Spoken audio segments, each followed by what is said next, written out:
point of view with our founders, who believed that all of us are created equal.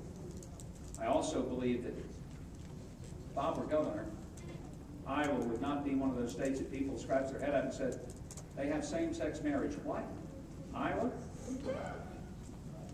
And I hope that Iowa will be one of those states that will allow its people to make that decision. That's right. Not its politicians.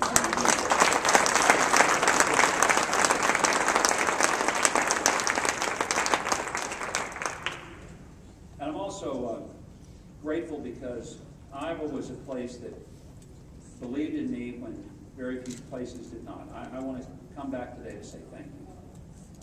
When I first started in Iowa, traveling across this state, we made every pizza ranch in Iowa. To this day, I don't know why Pizza Ranch doesn't ask me to be their national spokesman.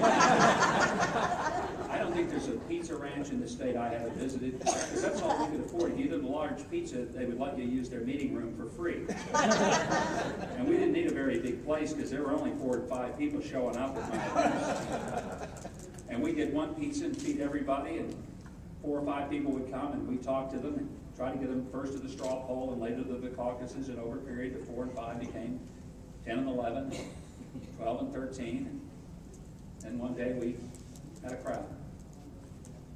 But during that period of time, it was really interesting because a lot of places I would go, I would say, I'm Mike Huckabee, I'm running for president. And it didn't just happen in Iowa, but it happened in many places. They'd ask me, really, president of what? True story. Denver, Colorado. Got off an airplane. My press secretary and I went to the car rental counter. We were going to go out to do a fundraiser. Went to the car rental counter, put campaign credit card up on the desk to get the card. Card said Huckabee for president. And the lady did look up and say, Huckabee for president. President of what? That really hurts, you know? During those early days in Iowa, nobody stopped me and said, oh, I know you're that guy running for president. Not at all. And even after the campaign had ended, what was really amazing to me was how few people really paid that much attention to politics. And here's what's a little scary. After the campaign had ended, and despite a better than expected run, we didn't get the delegates, didn't win the nomination, had to go on to other things. I'd be traveling the country, and not that many people would notice unless they were political junkies, and the ones who did would say, yeah, I know you. And they either would think that I was the guy that ran for president or the guy that sold them a used car last year. But then something happened. I started doing a weekly television show on the Fox News channel. Folks, I want to tell you something. It's a little scary how much more influence television seems to have on the American psyche than running for the President of the United States does. Because once that started, the recognition level went up dramatically. And when I say it's a little spooky, it is bizarre because you would think that being a candidate for president would matter more than hosting a talk show. Apparently not. Except once in a while, there are those moments that bring one down to earth.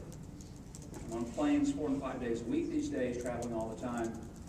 And I'm in Atlanta airport just constantly, to the point that I know most of the Delta employees there by name. And they know me by name. And my frequent flyer number pops up on their screen when I'm coming, because when you fly as many miles as I do, they look after their customers that keep them in business. I'm almost single-handedly keeping them in business. Well, I was in there one day, and as is often the case, they would ask me to sign things and have pictures made with some of the employees for their relatives. And I was in there, we were taking some photos, and I was signing some books. And a young lady who was in the Delta Sky Club looked up there, and she was watching this going on, and I'm sure she was thinking, I don't know who that guy is, but people are having their picture made with it. So she gets up and walks over. She's a young lady, very attractive, in her 20s, looks like to me. And she comes over and she says, excuse me, have I seen you on television? I said, well, you might have. And she said, you're in politics, aren't you? I thought, oh, okay, she recognized it. I said, yes, I am. She said, I knew it, I knew it, I knew it. You're Bob Dole, aren't you? True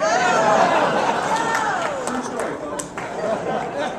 Look, I love Senator Dole. He is a dear, dear American patriot and a wonderful guy. but he is 85 years old. That really hurt. And I really don't appreciate you thinking it was that funny. But at the city consolation, my wife thought it was even funnier than you did. I am glad today, whether you recognize me or not, to recognize you as a force to be reckoned with in Iowa politics. And whether you realize it or not, the folks in this room and the folks like you across this state will well decide who the next governor will be, and will have a real impact on representative and Senate races across this state, and help determine the future course of the state of Iowa. I hope that you will not grow weary in well-doing, but instead will give your diligent effort to make sure that you stand for the principles that brought you into politics, because most of you in this room did not get involved because you're looking for something out of government other than to be left alone.